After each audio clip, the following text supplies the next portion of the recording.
Karibu tena mtazamaji kwenye taarifa yetu ya habari, lakini pia unaweza kutuangalia kupitia mitandao yetu ya kijamii Facebook, YouTube na Instagram. Andika ZBC Zanzibar utaweza kuipata taarifa hii ya habari moja kwa moja. Na kwa sasa tunaelekea kwenye upande wa habari za michezo.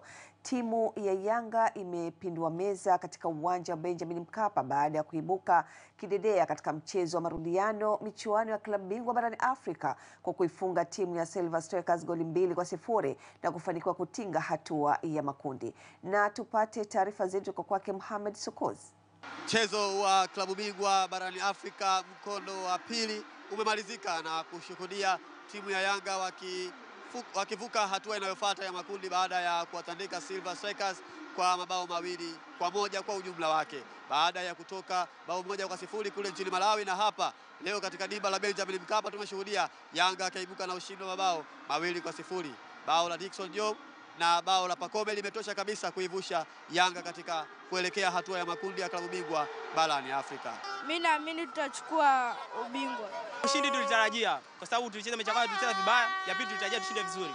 Alhamdulillah tumeshinda. Yanga ilivyobadilika ni kwa sababu ya mifumo ya kocha ama kuna sababu nyingine aliyochagua? Kocha naye pia akachangia kwa sababu mechi ya awali tulipocheza hatukucheza vizuri. Japokuwa tulicheza lakini tushindwa kufunga.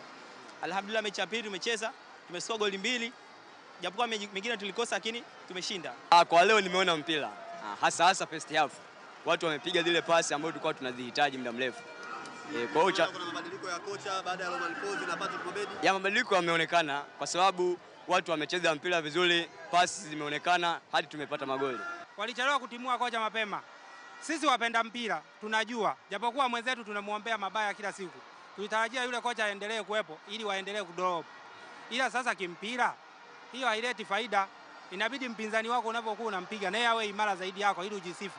Bwana mimi sasa hivi natamba kwa sababu mpinzani wangu yupo imara na mimi nipo imara.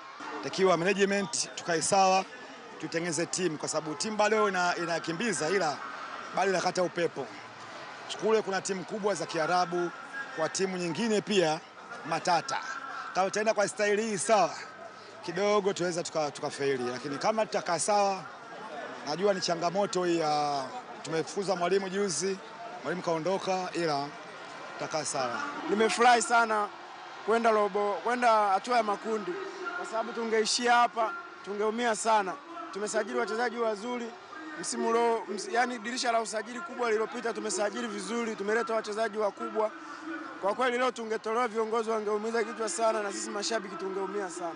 Hatihati ya kufuzu hatua ya makundi ilianzia kule nchini Malawi wakiwa na Romain Folz na sasa imekuja kumalizikia hapa katika dimba la Benjamin Mkapa wakiwa na Patrick Mobedi na kushuhudia Yanga wakivuka hatua inayofuata kwa jumla ya mabao 2-1.